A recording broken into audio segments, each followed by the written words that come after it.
More than 100 merchants in Little India have benefited from adopting digital solutions like e-commerce and e-payments. This is an extension of the Retail Neighbourhood project first launched in Kampong Glam last year.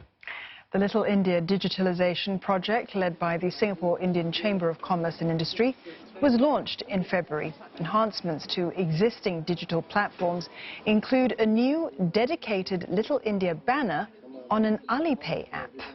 Deal's platform Fave will introduce a Little India loyalty program so consumers can redeem rewards at participating merchants. 8 months in, businesses are already reaping the benefits, like this beauty salon, which has seen a 20% increase in revenue. I have basically gathered all my customers' profile data in one system, and with the one system I'm able to have all their data, their date of birth, and what kind of products they buy from me and what kind of services they do with me. I can now assess my information.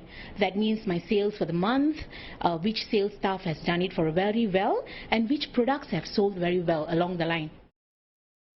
It's always the case where you have to start with a certain number, but I'm very confident that as more and more shop owners see the experience that has been gone through by various companies and organizations in Little India, I think the adoption rates will go up significantly.